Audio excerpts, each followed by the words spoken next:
प्रधानमंत्री नरेंद्र मोदी ने आज यानी कि 31 मई को मध्य प्रदेश के भोपाल में देवी अहिल्याबाई महिला सशक्तिकरण महासम्मेलन में हिस्सा लिया और कई परियोजनाओं की शुरुआत की। इस दौरान उन्होंने जनसभा को संबोधित करते हुए कहा कि ऑपरेशन सिंदूर आतंकवाद के खिलाफ सबसे बड़ा ऑपरेशन है। हमारी सेना ने आतंकी ठिकानों को सैकड़ों किलोमीटर अंदर घुसकर मिट्टी में मिला दिया। प्रधानमंत्री नरेंद्र मोदी ने कहा कि पहलगाम में आतंकियों ने केवल भारतीयों का खून ही नहीं बहाया, हमारे संस्कृति पर भी प्रहार करने की कोशिश की। उन्होंने हमारे समाज को बांटने की कोशिश की है। आतंकवादियों ने भारत की नारी शक्ति को चुनौती दी है। ये चुनौती आतंकवादियों और उनके आकाशों के लिए काल बन गई है। ऑपरेशन सिंदूर आतंकवादियों के खिलाफ भारत के इतिहास का सबसे बड़ा और सफल ऑपरेशन है। जहां पाकिस्तान की सेना ने सोचा तक नहीं था, वहां आतंकी ठिकानों को हमारी सेना ने मिट्टी में मिला दिया।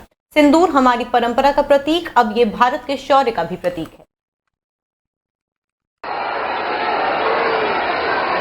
अब भारत का एक एक नागरिक कह रहा है, 140 करोड़ देशवासियों का बुलंद आवाज कह रहा है, अगर तुम गोली चलाओगे तो मान के चलो, गोली का जवाब गोले से दिया जाएगा।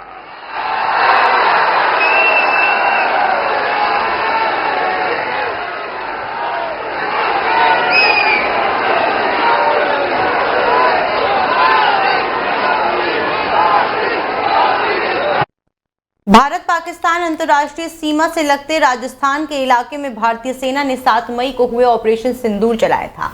आज पाकिस्तान की सीमा से सटे राजस्थान समेत अन्य राज्यों में इमरजेंसी से निपटने की तैयारियों का जायजा लिया जाएगा। इसके लिए राजस्थान के अलवर, जयपुर, जोधपुर सहित सभी 41 जिलों में ऑपरेशन शील्ड का आयोजन किया जाएगा। इस दौरान ब्लैकआउट का भी ऐलान होगा और सायरन भी बजेंगे। राजस्थान में आज शाम ऑपरेशन शील्ड के तहत मॉक ड्रिल में एनडीआरएफ की टीमें, सिविल डिफेंस, पुलिस, स्वास्थ्य विभाग और अन्य कई एजेंसियां शामिल होंगी, ताकि सरकार की विभिन्न एजेंसियों के बीच तालमेल है या नहीं इसका अंदाजा लगाया जा सके। इसके बलिए संबंधित क्षेत्र के नागरिक सायरन बजने के साथ स्वेच्छा से अपने घरों, प्रतिष्ठानों, दफ्तरों और वाहनों आदि की लाइट बंद कर ब्लैकआउट के ऐलान को सफल बनाएंगे। ऐसा कर लोग ये जान पाएंगे कि ब्लैकआउट का ऐलान होने पर सरकारी एजेंसियों के साथ आम नागरिकों का सहयोग भी कितना अहम है। मॉक ड्रिल का आयोजन राजस्थान में दरअसल 29 मई को होना था, लेकिन कुछ प्रशासनिक कारणों से इसे स्थगित करना पड़ा। केंद्रीय गृह मंत्रालय के निर्देश पर आयोजित मॉक ड्रिल में दुश्मन के fighter jets, drone attack, missile attack आदि से बचाव की ट्रेनिंग दी जाएगी। साथ ही सीमावर्ती इलाकों में पाकिस्तान की तरफ से होने वाली आर्टिलरी फायरिंग के दौरान सुरक्षित रहने के भी तरीके सिखाए जाएंगे।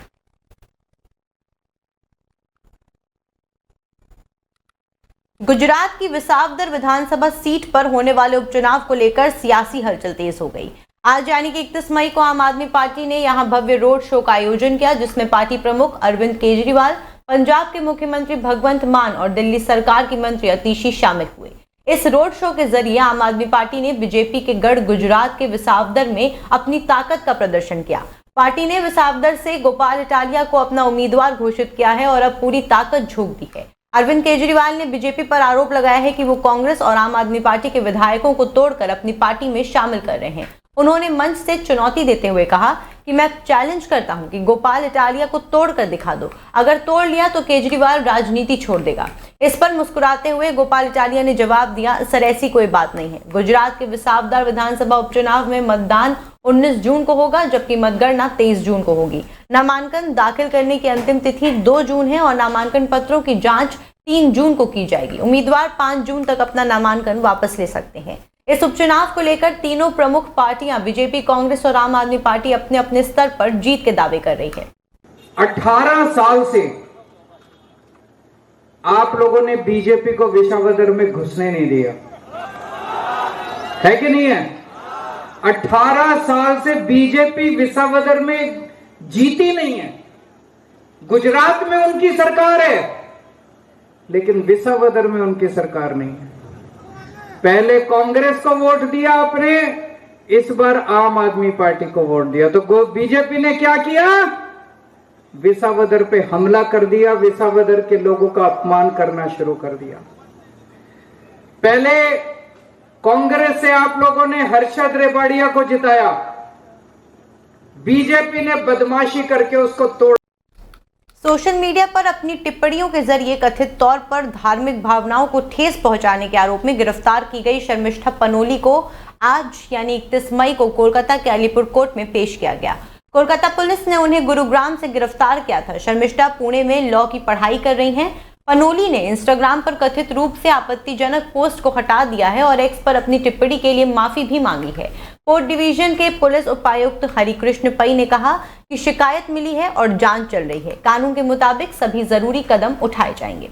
पुलिस सूत्रों के मुताबिक 15 मई को गार्डन रीच पुलिस स्टेशन में पनोली के खिलाफ मामला दर्ज किया गया था। शर्मिष्ठा पनोली ने सोशल मीडिया प्लेटफॉर्म इंस्टाग्राम पर एक वीडियो पोस्ट किया था। इसमें कथित तौर पर एक धर्म विशेष को लेकर आपत्तिजनक और अपमानजनक टिप्पणियां की गई थी। जब ये वीडियो वायरल हुआ तो मामले ने तूल पकड़ लिया और कोलकाता में इसके खिलाफ शिकायत दर्ज कराई गई। इसके बाद कोलकाता पुलिस ने मामले की जांच शुरू की। फिर 30 मई को शर्मिष्ठा पनोली को गिरफ्तार कर लिया गया।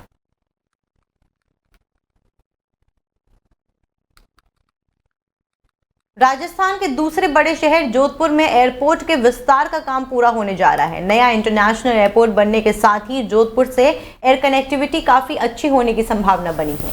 इसी के साथ ही जोधपुर एयरपोर्ट के नामकरण को लेकर कई संस्थानों ने कई नाम दिए हैं। उनके नाम के नामकरण करने की मांग की जा रही है। अखिल भारतीय चारण महासभा के अध्यक्ष की ओर से मांग की गई है कि जोधपुर एयरपोर्ट का नाम श्री करणी इंटरनेशनल एयरपोर्ट जोधपुर कर दिया जाए।